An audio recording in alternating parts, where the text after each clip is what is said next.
ಕಾಡಿನ ಪಕ್ಕದೂರಲ್ಲಿ ರಾಣಿ ಎಂಬುವ ಒಂದು ಕುರಿ ಜೀವಿಸ್ತಿತ್ತು. ರಾಣಿ ಊರಲ್ಲಿರುವ ತುಂಬಾ ಜನರ ಪ್ರಾಣವನ್ನು ಕಾಪಾಡಿದೆ. ಆದ್ರಿಂದ ಊರ್ ಜನರಿಗೆ ರಾಣಿನ ಕಂಡ್ರೆ ತುಂಬಾನೇ ಇಷ್ಟ. ಒಂದಿನ ರಾಣಿಗೆ ಮೈ ಹುಷಾರಿರೋದಿಲ್ಲ. ನೋಡ್ರಿ, ರಾಣಿಗೆ ಮೈ ಹುಷಾರಿಲ್ಲ ಅಂತ ಅನ್ಸತ್ತೆ. ಅವಳನ್ನ ಡಾಕ್ಟರ್ ಹತ್ರ ಕರ್ಕೊಂಡು ಹೋಗ್ತೀರಾ? ಆಯ್ತು, ಈಗಲೇ ನಾನು ಅದನ್ನ ಹಾಸ್ಪಿಟಲ್ ತಗೊಂಡು ಹೋಗ್ತೀನಿ. ಬೇಡ ಅಯ್ಯ, ನನ್ ಬಗ್ಗೆ ನೀವ್ ಯೋಚನೆ ಮಾಡ್ಬೇಡಿ. ನಾಳೆ ನಾನೇ ಡಾಕ್ಟರ್ ಹತ್ರ ಹೋಗ್ತೀನಿ. ಆದ್ರೆ ನಿಮ್ಗೆ ಮೈ ಹುಷಾರಿಲ್ಲ ಅಲ್ವಾ ರಾಣಿ? ನೀವು ನಾನು ಶಕ್ತಿಶಾಲಿ ಅಂತ ಅಂತಿರಲ್ವಾ, ನಾನೇ ಹೋಗಿ ನಾಳೆ ಮಾತ್ರೆ ತಗೊಂಡ್ ಬರ್ತೀನಿ. ಮಾರನೇ ದಿನ ಬೆಳಗ್ಗೆ ರಾಣಿ ಕುರಿ ಅದಷ್ಟು ಗದೆ ಎದ್ದು ಡಾಕ್ಟರ್ ಹತ್ರ ಹೋಗ್ಬಿಡುತ್ತೆ. ಮಿತ್ರರೇ, ಬಚ್ಚಿಟ್ಕೊಳ್ಳಿ. ಇವತ್ತು ಹೇಗಾದ್ರೂ ನಾವು ಅಮೇಕನ ಹಿಡಿಲೇಬೇಕು. ಅವರು ಮೂವರು ಅಲ್ಲೇ ಬಚ್ಚಿಟ್ಕೊಂತಾರೆ. ಮತ್ತೆ ರಾಣಿ ಕುರಿ ಹತ್ರ ಬರ್ತಾ ಇದ್ದಂಗ್ಲೇ ಅವ್ರ ಆಚೆ ಬಂದು ಅದನ್ನ ಅಟ್ಯಾಕ್ ಮಾಡ್ತಾರೆ. ಮಿತ್ರರೇ, ಹಿಡ್ಕೊಳ್ಳಿ ಇದನ್ನ. ನನ್ನನ್ ಯಾಕೆ ಹಿಡ್ಕೋತಿದ್ದೀರಾ? ನಾನ್ ನಿಮ್ಗೆ ಏನ್ ಅನ್ಯಾಯ ಮಾಡ್ದೆ? ನಿನ್ನೇನು ತುಂಬಾ ಸಾಹಸದ ಮೇಕೆ ಅಂತಾರಲ್ಲ, ನಿನ್ನ ಸಾಹಸ ಏನೋ ನಮ್ಮ ಮುಂದೆ ತೋರಿಸು ಈಗ. ಒಂದ್ ವೇಳೆ ನಿನ್ನ ಸಾಹಸ ತೋರಿಸಲಿಲ್ಲ ಅಂದ್ರೆ ಈ ಕರಿಯ ನನ್ನ ಮಗ ನಿನ್ನ ಪೀಸ್ ಪೀಸ್ ಮಾಡಿ mutton masala, mutton biryani, mutton korma ಮಾಡೋನಿಗೆ ನಿನ್ನ ಮಾರ್ಬಿಡ್ತಾನೆ. ನಿಲ್ಲಿ, ಈ ಊರವರು ನನ್ನನ್ನ ಎಷ್ಟು ಪ್ರೀತಿಸ್ತಾರೆ ಅಂತ ನಿಮ್ಗೆ ಗೊತ್ತಲ್ವಾ? ಒಂದ್ ವೇಳೆ ಅವ್ರಿಗೆ ಗೊತ್ತಾದ್ರೆ ನೀವ್ ನನ್ನ ಹಿಡ್ಕೋತಿದ್ದೀರಾ ಅಂತ ನಿಮ್ಮನ್ನವರು ಬಿಡೋದಿಲ್ಲ. ಏ ಮೂರ್ಖ ಮೇಕೆ, ನಾನಿನ್ನ ಸಾಯಿಸಿರೋ ವಿಷಯ ಈ ಊರ್ನವ್ರಿಗೆ ಹೇಗ್ ಗೊತ್ತಾಗುತ್ತೆ? ಸುತ್ತಮುತ್ತ ನೋಡು, ಈ ಊರ್ನವ್ರು ಯಾರು ಇಲ್ಲ. ಇಲ್ಲಿ ನಾವು ಮಾತ್ರನೇ ಇದೀವಿ. ಈಗ ನಿನ್ನ ಕತೆ ಮುಗಿಸ್ತಾ ಇದೀವಿ. ನನ್ನನ್ನ ನಿಮ್ ಕೈಯಲ್ಲಿ ಸಾಯ್ಸಕ್ಕಾಗಲ್ಲ. ಸಾಯಿಸೋ ಕತೆ ಬಿಡಿ, ನಿಮ್ ಕೈಲಿ ನನ್ನನ್ನ ಹಿಡ್ಕೊಳಕ್ಕೂ ಆಗಲ್ಲ. ಹಾಗಂತೀರಾ? ಮಿತ್ರರೇ, ಹಿಡ್ಕೊಳ್ಳಿ ಇದನ್ನ. ಕಸಾಯಿಗಳು ಆ ಕುರಿನ ಹಿಡ್ಕೊಳಕ್ಕೆ ಹೋದಾಗ ಆ ಕುರಿ ಅಲ್ಲಿಂದ ತಪ್ಸ್ಕೊಂಡು ಓಡೋಗ್ಬಿಡುತ್ತೆ. ಬನ್ನಿ ಕಸಾಯಿಗಳೇ, ಬನ್ನಿ ಬನ್ನಿ, ನನ್ನ ಹಿಡ್ಕೊಳ್ಳಿ, ನೋಡೋಣ ಬನ್ನಿ. ಅವ್ರ ಕೈಯಲ್ಲಿ ರಾಣಿನ ಹಿಡ್ಕೊಳ್ಳೋದಕ್ಕೆ ಆಗೋದೇ ಇಲ್ಲ. ಎಷ್ಟು ದೂರ ಹೋಗುತ್ತೋ ಇವ್ರು ಓಡ್ತಾನೆ ಇರ್ತಾರೆ. ಆದ್ರೆ ಇವ್ರಿಗೆ ತುಂಬಾ ಆಯಾಸ ಬಂದ್ಬಿಡುತ್ತೆ. ಸಡನ್ ಆಗಿ ಅವರು ಒಂದು ಹಳ್ಳದೊಳಗಡೆ ಬಿದ್ಬಿಡ್ತಾರೆ. ಅವ್ರ ಮೂವರು ಹಳ್ಳದಲ್ಲಿ ಬಿದ್ದಿರೋದನ್ನ ನೋಡಿ ಆ ಕುರಿ ಜೋರಾಗಿ ನಗಕ್ ಶುರು ಮಾಡುತ್ತೆ.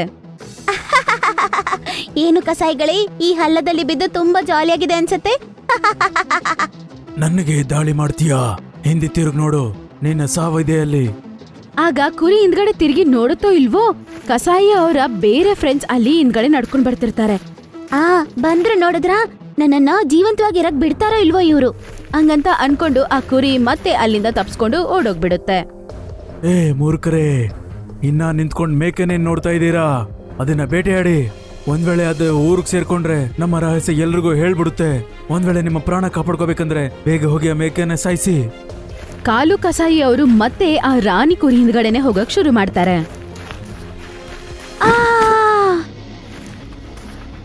ಅದು ಕೆಳಗ್ ಬಿದ್ದು ಗಾಯ ಆಗಿದೆ, ಬಾ ಅದನ್ನ ಹಿಡ್ಕೊಳ್ಳೋಣ. ಆ ಗೂಂಡಾಗಳು ಹತ್ರ ಬರ್ತಿರೋದನ್ನ ನೋಡಿದ ತಕ್ಷಣ ಕುರಿ ಅಲ್ಲಿಂದ ಎದ್ದು ಓಡಕ್ ಶುರು ಮಾಡತ್ತೆ. ಆಗ ಒಬ್ಬ ಕಸಾಯಿ ಇನ್ನೊಬ್ಬನ ಹತ್ರ ಹೀಗಂತ ಹೇಳ್ತಾನೆ, ಹೋಗಿ ಬೇಗ ಹೋಗಿ ಅದನ್ನ ಹಿಡ್ಕೊಳ್ಳಿ. ಚಿಂತೆ ಮಾಡ್ಬೇಡಿ ಗುರುಗಳೇ, ಆ ಮೇಕೆಗೆ ಗಾಯ ಆಗಿದೆ, ಇನ್ನು ಅದು ಜಾಸ್ತಿ ದೂರ ಓಡೋಕ್ಕಾಗಲ್ಲ. ಬನ್ನಿ ಗೆಳೆಯರೇ. ಹಂಗಂತೇಳಿ ಆ ಕಸಾಯಿಗಳು ಆ ಕುರಿಯ ಹಿಂದೆ ಓಡಕ್ಕೆ ಶುರು ಮಾಡ್ತಾರೆ. ಊರು ತುಂಬಾ ದೂರ ಇರತ್ತೆ. ಅದರಿಂದ ಆ ಕುರಿ ಅದರ ಪ್ರಾಣ ಕಾಪಾಡ್ಕೊಳ್ಳೋದಕ್ಕೋಸ್ಕರ ಕಾಡೊಳಗಡೆ ಓಡೋಗುತ್ತೆ. ಅದನ್ನ ನೋಡಿ ಕಸಾಯಿ ಅಂತಾನೆ, ಇದು ಕಾಡ್ ಕಡೆಗೆ ಹೋಗ್ತಾ ಇದೆಯೇ? ಹೇ ನಿಂತ್ಕೋ, ಅಲ್ಲಿರೋ ಪ್ರಾಣಿಗಳು ನಿನ್ನ ಪ್ರಾಣ ಸಮೇತ ಬಿಡೋದಿಲ್ಲ. ಗುರುಗಳೇ, ಈಗ ಏನ್ ಮಾಡೋಣ? ಅದು ಕಾಡ್ ಕಡೆಗೆ ಹೋಗ್ತಾ ಇದೆ, ಈಗ ಅದನ್ನ ಹಿಡಿಯೋದ್ ಬೇಡ ಅಂತೀರಾ? ಏನ್ ತೊಂದ್ರೆ ಇಲ್ಲ, ಈ ಮೇಕೆ ಇಲ್ಲ ಅಂದ್ರೆ ನಾವ್ ಇನ್ನೊಂದ್ ಮೇಕನ್ನ ಹಿಡ್ಕೊಳ್ಳೋಣ, ಬನ್ನಿ. ಆಮೇಲೆ ಹಂಗಂತ ಹೇಳಿ ಆ ಕಸಾಯಿಗಳು ಅಲ್ಲಿಂದ ಹೋಗ್ಬಿಡ್ತಾರೆ. ಸಾಯಂಕಾಲ ಆದ್ರೂ ಆ ಕುರಿ ಮನೆಗ್ ಬಂದಿಲ್ಲ ಅಂತ ಎಲ್ಲರೂ ತುಂಬಾ ಭಯ ಪಟ್ಕೊಂಡಿರ್ತಾರೆ. ಮೇಕನ ಒಂಟಿಯಾಗಿ ಡಾಕ್ಟರ್ ಹತ್ರ ಹೋಗಕ್ ಬಿಡದೆ ಇದ್ದಿದ್ರೆ ಒಳ್ಳೇದಾಗ್ತಿತ್ತು. ಸಂಜೆ ಆಗೋಯ್ತು, ಆದ್ರೆ ಇಲ್ಲಿವರೆಗೂ ಮೇಕೆ ಬರಲೇ ಇಲ್ಲ. ನನಗೆ ತುಂಬಾ ಭಯ ಆಗ್ತಾ ಇದೆ, ಒಂದ್ ವೇಳೆ ಅದಕ್ಕೆ ಏನಾದ್ರೂ ಆಗ್ಬಿಟ್ಟಿರುತ್ತಾ ಅಂತ. ನೀವಿಬ್ರು ಚಿಂತೆ ಮಾಡಬೇಡಿ, ಅದು ಸಾಹಸ ಮಾಡುವಂತ ಮೇಕೆ. ಸ್ವಲ್ಪ ಹೊತ್ತರಲ್ಲೇ ಮನೆಗ್ ಬಂದ್ಬಿಡುತ್ತೆ, ನೋಡ್ಕೊಳ್ಳಿ. ಒಂದ್ ವೇಳೆ ಅದು ವಾಪಸ್ ಬಂದಿಲ್ಲ ಅಂದ್ರೆ ಅದನ್ನ ಹುಡ್ಕೋದಕ್ಕೆ ನಾವು ಹೊರಗಡೆ ಹೋಗೋಣ. ಊರ್ ಜನರ ಚಿಂತೆಯನ್ನು ನೋಡಿ ಆ ಕಸಾಯಿ ಮನ್ಸಲ್ಲಿ ಯೋಚನೆ ಮಾಡ್ತಾನೆ, ಇನ್ನು ಆ ಮೇಕೆ ನಿಮ್ಗೆ ಯಾವತ್ತೂ ಸಿಗೋದಿಲ್ಲ. ಇಲ್ಲಿವರೆಗೂ ಆ ಕಾಡು ಪ್ರಾಣಿಗಳು ಅದನ್ನ ಹೊಡೆದು ತಿಂದಿರುತ್ತೆ. ರಾಣಿ ಮತ್ತೆ ತಿರುಗಿ ಬರ್ತಾಳೆ ಅಂತ ಯೋಚನೆ ಮಾಡಿ ನಂಬಿಕೆಯಿಂದ ಎಲ್ಲರೂ ಕಾಯ್ತಿರ್ತಾರೆ. ಇನ್ನೊಂದು ಕಡೆ ರಾಣಿ ಊರ್ಗೆ ಹೋಗೋಣ ಅಂತ ಕಾಡಿಂದ ಊರ್ ಕಡೆ ನಡ್ಕೊಂಡ್ ಬರ್ತಿರ್ತಾಳೆ. ನಂಗೆ ದಾಹ ಆಗ್ತಿದೆ, ಸ್ವಲ್ಪ ನೀರ್ ಕುಡಿತೀನಿ ಹಂಗಂತ ಅನ್ಕೊಂಡು ನೀರ್ ಕುಡಿನ ಅಂತ ಹೋದಾಗ ಅಲ್ಲಿಗೆ ಒಂದು ಭಯಂಕರವಾದ ಸಿಂಹ ಬರುತ್ತೆ. ಸಿಂಹನ ನೋಡಿದ ತಕ್ಷಣ ಕುರಿಗೆ ತುಂಬಾನೇ ಭಯ ಆಗ್ಬಿಡುತ್ತೆ.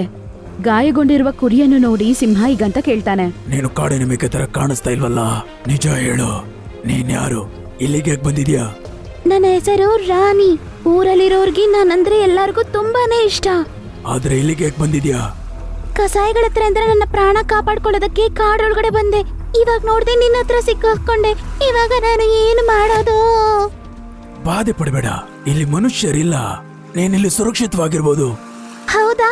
ಹಾಗಾದ್ರೆ ನೀನ್ ನನ್ನ ಸಾಯಿಸಲ್ವಾ? ಇಲ್ಲ, ನಾನಿಲ್ಲಿನ ರಾಜ, ನೀನೊಂದು ಗ್ರಾಮಕ್ಕೆ ರಾಣಿ ಆಗಿದ್ಮೇಲೆ ನಾನು ನಿನ್ನ ಹೇಗ್ ಸಾಯಿಸ್ತೀನಿ? ಧನ್ಯವಾದ ಮಹಾರಾಜ.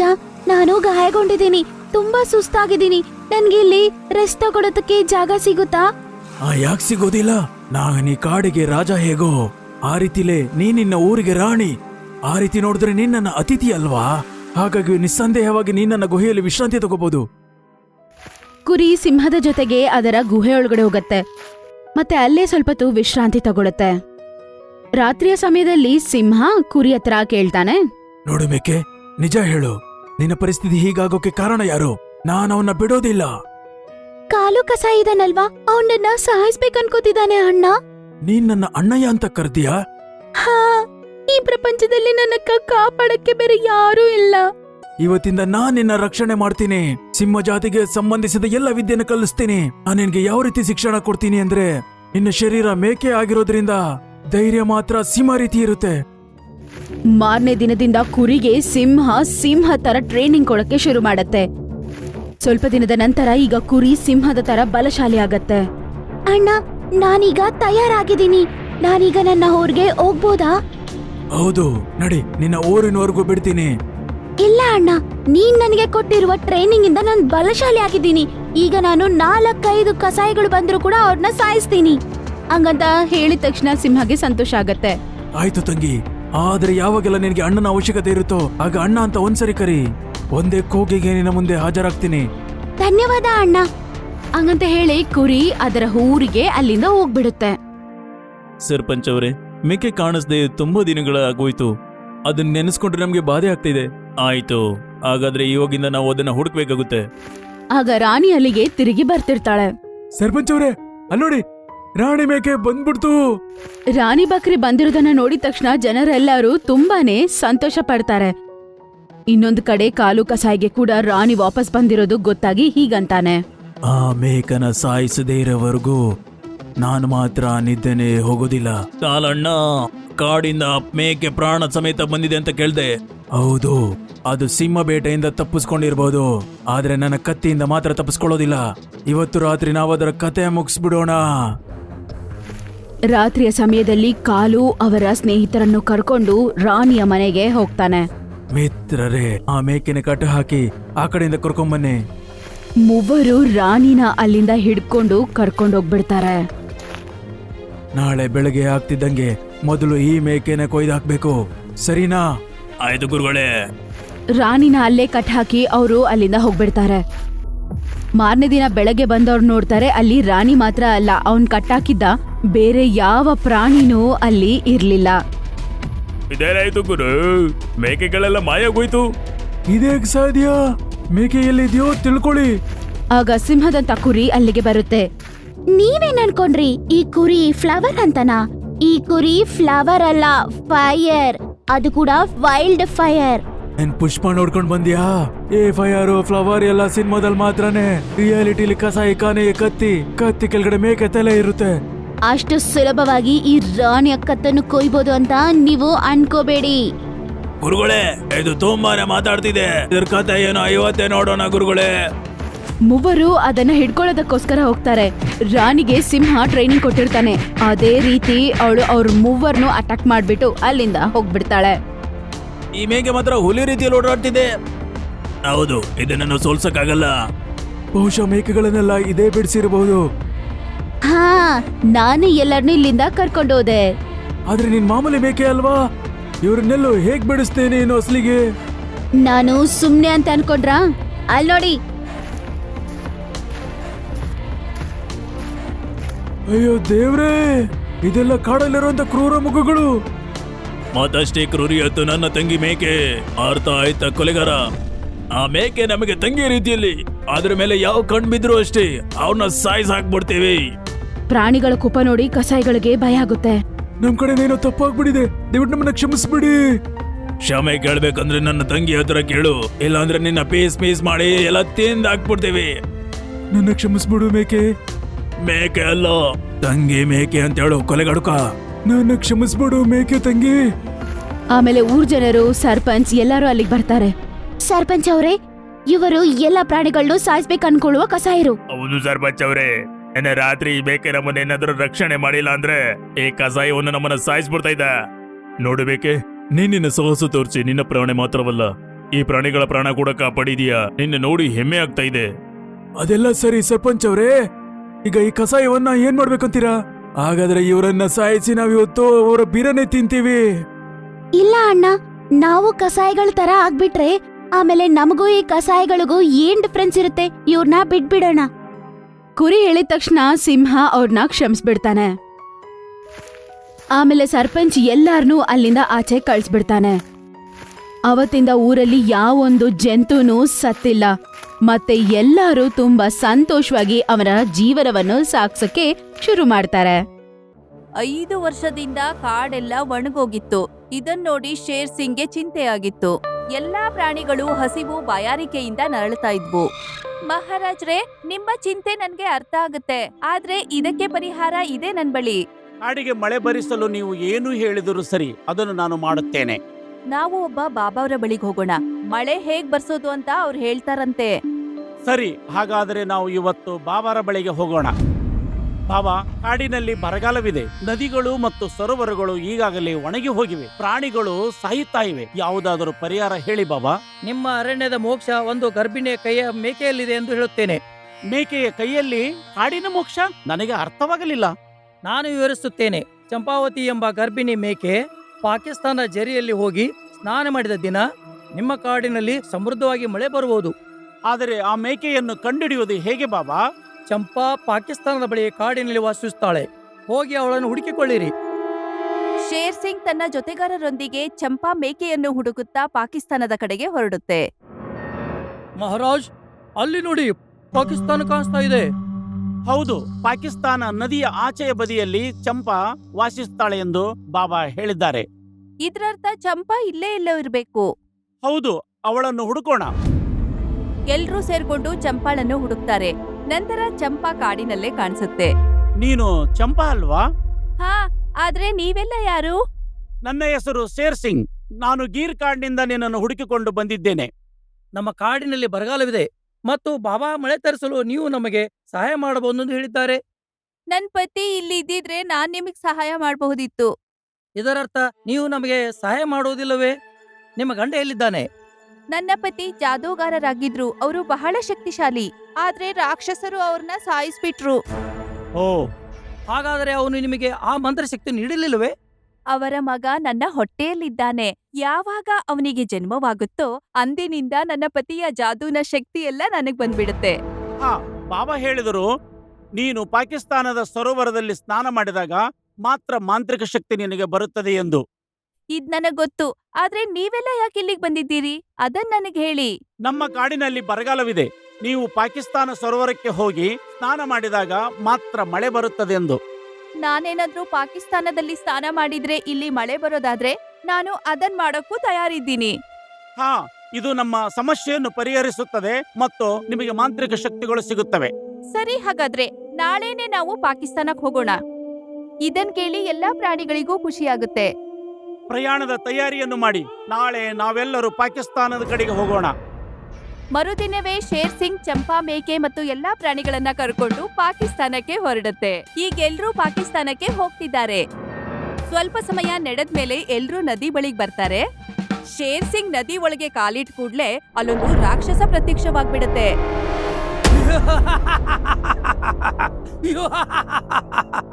ಮೂರ್ಖ ಜೀವಿಗಳೇ, ನೀವು ಈ ನದಿಯನ್ನು ದಾಟಲು ಸಾಧ್ಯವಿಲ್ಲ. ಯಾರಾದರೂ ನದಿಯನ್ನು ದಾಟಲು ಪ್ರಯತ್ನಿಸಿದರೆ ನಾನು ಅವರನ್ನ ಕೊಲ್ಲುತ್ತೇನೆ. ಈ ರಾಕ್ಷಸನ ಮಾತನ್ನು ಕೇಳಿ ಎಲ್ರಿಗೂ ಭಯವಾಗುತ್ತೆ. ಆದ್ರೆ ಅದೇ ಸಮಯಕ್ಕೆ ಸರಿಯಾಗಿ ಚಂಪಾ ಹೇಳುತ್ತೆ, ಏ ರಾಕ್ಷಸ, ನೀನು ನನ್ನನ್ನ ಗುರ್ತಿಡಿಲಿಲ್ವಾ? ನಾನು ಜಾದೂಗಾರ ಮಂಗಲ್ನ ಪತ್ನಿ. ಏನು, ನೀನು ಮಾಂತ್ರಿಕ ಮಗನ ಹೆಂಡತಿಯೇ? ಹೌದು ದೈತ್ಯರಾಜ. ಹಾಗಾದರೆ ನೀನು ಪಾಕಿಸ್ತಾನಕ್ಕೆ ಹೇಗೆ ಹೋಗುತ್ತಿದ್ದೀಯಾ?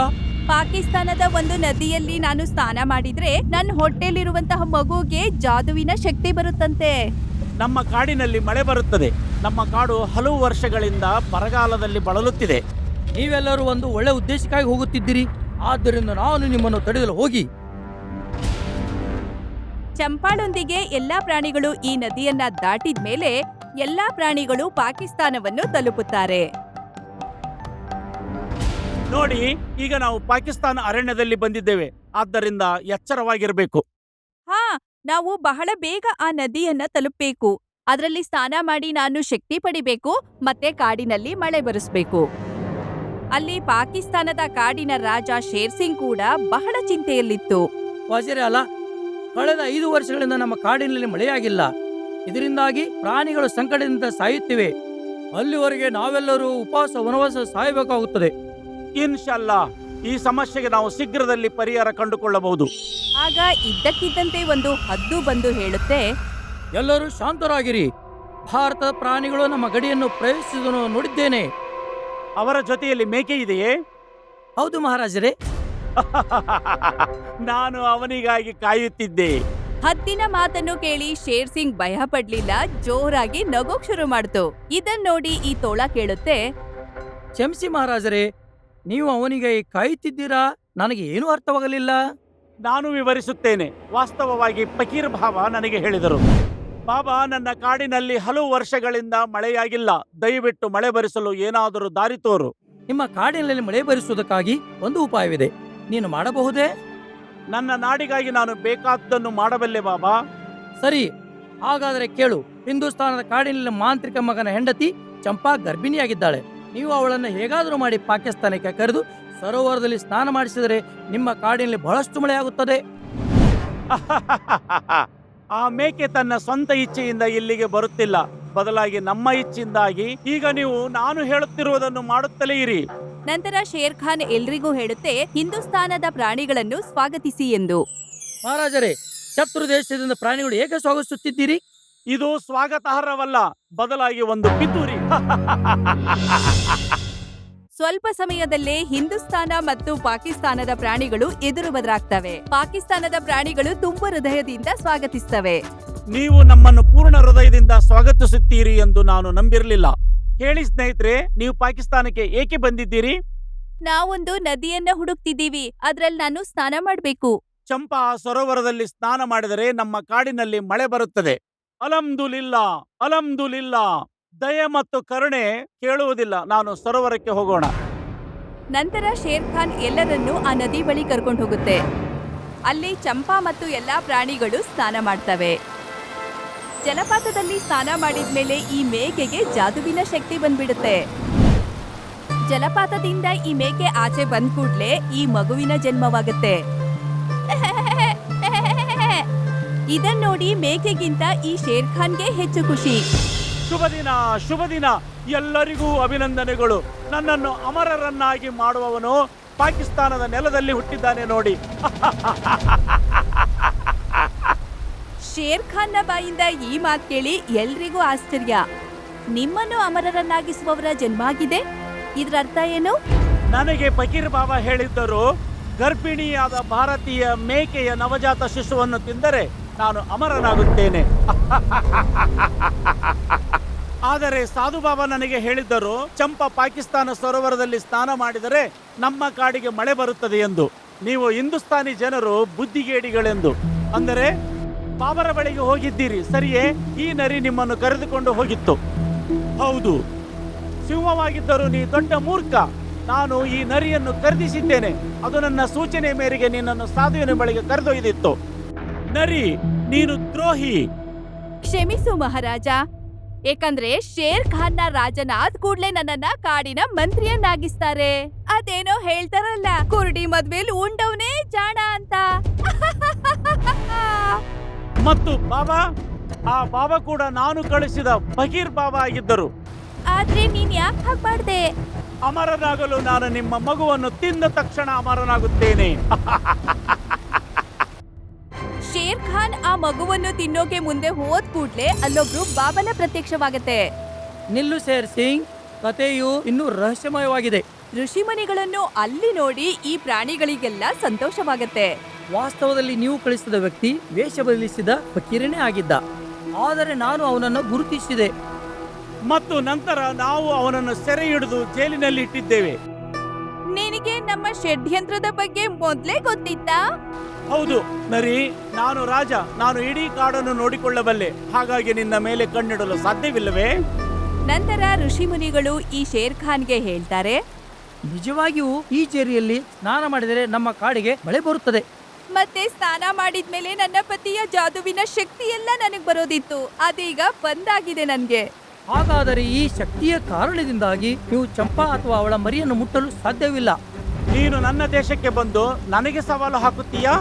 ನಾವು ಭಾರತೀಯರು ಎಲ್ಲಿಗೆ ಹೋದರೂ ನಮ್ಮ ವರ್ತನೆ ಒಂದೇ ಆಗಿರುತ್ತದೆ. ನಾನು ಅಮರನಾಗಿರುವುದನ್ನು ಯಾರೂ ತಡೆಯುವುದಿಲ್ಲ. ಈಗ ಈ ಕುರಿಮರಿಯನ್ನು ತಿನ್ನುತ್ತೇನೆ. ಶೇರ್ ಖಾನ್ ಈ ಮಗುವನ್ನು ತಿನ್ನೋಕೆ ಮುಂದೆ ಹೋದ್ ಕೂಡಲೇ ಚಂಪಾ ತನ್ನ ಶಕ್ತಿಯಿಂದಾಗಿ ಶೇರ್ ಖಾನ್ ಅನ್ನ ಸಾಯಿಸ್ಬಿಡುತ್ತೆ. ಶೇರ್ ಖಾನ್ ನ ಲೆಕ್ಕಾಚಾರ ಮುಗೀತು. ಈಗ ನರಿಗೇನ್ ಮಾಡೋದು ಮಹಾರಾಜ್ರೆ? ನನಗೆ ತುಂಬಾ ಹಸಿವಾಗಿದೆ.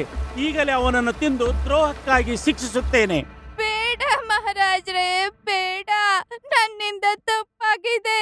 ನನ್ನನ್ನು ಕ್ಷಮಿಸ್ಬಿಡಿ. ಶೇರ್ ಸಿಂಗ್ ಪಾಪ ಮಾಡುವವನಿಗಿಂತ ದಯೆ ತೋರಿಸಲು ಮೇಲು, ಅವನನ್ನು ಕ್ಷಮಿಸಿ ಬಿಡು. ಬಾಬಾ ಅವರ ಮಾತನ್ನು ಕೇಳಿದ ಮೇಲೆ ಶೇರ್ ಸಿಂಗ್ ನರಿಯನ್ನು ಕ್ಷಮಿಸುತ್ತೆ. ನಂತರ ಎಲ್ಲರೂ ತಮ್ಮ ಕಾಡಿಗೆ ವಾಪಸ್ ಬರ್ತಾರೆ. ಕಾಡಿಗೆ ಬಂದ ಕೂಡಲೇ ಮಳೆ ಶುರುವಾಗುತ್ತೆ. ಚಂಪಾ, ನಿನ್ನಿಂದಾಗಿ ಕಾಡಿಗೆ ಸಂತೋಷ ಮರಳಿದೆ. ಅದಕ್ಕಾಗಿಯೇ ಇಂದಿನಿಂದ ನೀನು ನಮ್ಮೊಂದಿಗೆ ಕಾಡಿನಲ್ಲಿ ಇರಬೇಕೆಂದು ನಾನು ಬಯಸುತ್ತೇನೆ. ಶೇರ್ ಸಿಂಗ್ ನ ಮಾತನ್ನು ಕೇಳಿದ್ಮೇಲೆ ಈ ಚಂಪಾ ಇದೇ ಕಾಡಿನಲ್ಲಿ ಉಳ್ಕೊಳ್ಳುತ್ತೆ. ಈಗ ಎಲ್ಲಾ ಪ್ರಾಣಿಗಳು ಕಾಡಿನಲ್ಲಿ ಸಂತೋಷದಿಂದ ಇದ್ದಾರೆ. ನಿಮ್ಗೆ ನಮ್ಮ ವಿಡಿಯೋ ಇಷ್ಟ ಆಗಿದ್ರೆ ಕೂಡಲೇ ನಮ್ಮ ಚಾನೆಲ್ ಅನ್ನ ಸಬ್ಸ್ಕ್ರೈಬ್ ಮಾಡಿ. ಮತ್ತೆ ವಿಡಿಯೋನ ಲೈಕ್ ಮತ್ತೆ ಶೇರ್ ಮಾಡೋದನ್ನ ಮರಿಬೇಡಿ. ಧನ್ಯವಾದ.